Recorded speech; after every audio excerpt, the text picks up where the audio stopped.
Olá! Hoje a gente vai mergulhar em um dos símbolos talvez mais enigmáticos e fascinantes da cosmologia hindu, o Shiva Linga. E para nos guiar nessa jornada, vamos usar um mapa muito antigo, o texto do Linga Purana. A ideia aqui é decifrar juntos o que ele realmente significa. Olha, com certeza muita gente já viu esse símbolo por aí, o Shiva Linga. Mas o que ele representa de verdade? Qual é o significado por trás dele? É exatamente essa pergunta que a gente vai tentar responder. Vamos encarar isso como um verdadeiro mistério, e as pistas estão todas nos textos antigos. Então, para começar a entender isso, o primeiro passo é, na verdade, um pouco contraintuitivo. A chave para desvendar o Shiva Linga não está na forma dele, sabe? Mas sim no conceito divino que ele aponta.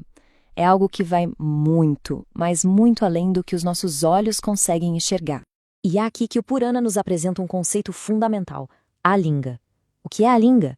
Pensa assim, é o termo usado para descrever Shiva como a causa original de tudo, a raiz do universo. Mas uma raiz que é disforme, que não se manifesta de um jeito que a gente possa ver e, o mais importante, é imperceptível. Ou seja, a realidade máxima, a fonte de tudo, está além da nossa capacidade de perceber. Ok, isso levanta uma pergunta, né? Se a realidade suprema não tem forma, como é que ela age no universo? Bom, o texto explica que esse ser supremo se manifesta no mundo através de 3 personalidades divinas, 3 deuses distintos, e cada um deles representa uma força essencial da natureza. E essa organização da trindade cósmica é fascinante. Olha só, primeiro a gente tem Brahma, o Criador. Ele está ligado à qualidade de Rajas, que é essa energia, essa paixão criativa. Depois vem Vishnu, o Preservador, associado a Sattva, a qualidade do equilíbrio, da harmonia. E por fim, Mahesh, que é um dos aspectos de Shiva, o destruidor, representando Tamas, a dissolução. Juntos, eles são os maestros do ciclo infinito do universo. Beleza, então já conhecemos os gerentes do cosmos, por assim dizer. Mas e o começo de tudo? Como o universo em si veio a existir? Segundo o texto, o processo de criação é incrível. E ele não começa com luz, não. Ele começa com algo que todo mundo aqui conhece bem: o som. E o texto não deixa dúvida, é bem direto. Diz assim: o som é o meio através do qual o todo-poderoso Brahma se manifesta. Pensa no que isso significa. A criação do universo não foi um evento silencioso. Pelo contrário, ela nasceu de uma vibração do mantra sagrado Omkar. O som é a primeira pulsação da existência. E a partir dessa primeira vibração, a criação começa a se desenrolar, quase como uma cascata, sabe? Um passo depois do outro. Primeiro, o Ser Supremo. Daí, ele se manifesta como o Mahatatava, que são, tipo, os tijolinhos básicos do universo. A partir daí, surge Ahankara, que é o princípio da individualidade, o eu. Depois vem as Tanmantras, a matéria numa forma super sutil, e no fim, tudo isso se junta e forma o ovo cósmico, o grande berço de onde nascem todos os universos. Bom, agora que o palco cósmico está montado, a gente finalmente chega na história principal. O mito que explica de onde veio o Linga e o que ele significa. E olha, é uma história aí tanto, cheia de drama, sobre uma briga entre deuses. Então, a história começa com uma briga feia entre 2 dos deuses mais poderosos, Brahma, o Criador, e Vishnu, o Preservador. A discussão era sobre quem era o maior, o mais supremo. E essa discussão virou um duelo de proporções cósmicas mesmo. E bem no meio dessa confusão toda, dessa batalha, acontece uma coisa completamente inesperada. Do nada, surge uma coluna de fogo gigantesca, um linga brilhante, que simplesmente aparece ali e interrompe a luta. A escala daquilo era impossível de compreender. E o que acontece a seguir é uma ilustração perfeita de como a briga deles era inútil. Eles resolvem medir essa coluna de fogo.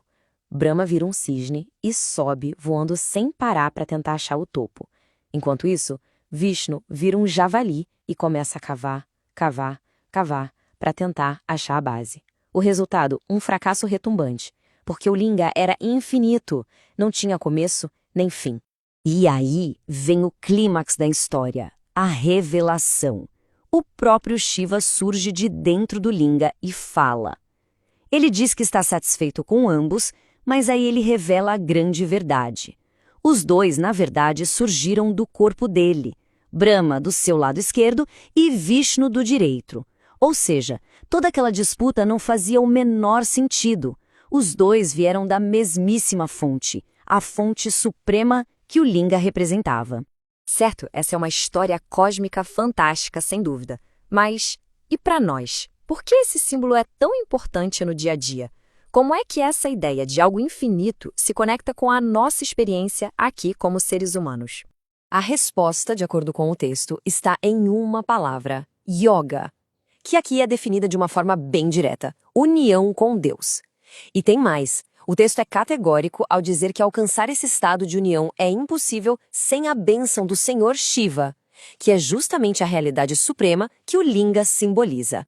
E não é uma ideia abstrata, não. O Pranayana descreve um método bem estruturado para isso, os 8 meios do yoga. É como um mapa para essa jornada. Começa com coisas mais externas, sabe? Disciplina, postura corporal, mas aos poucos o caminho vai para dentro.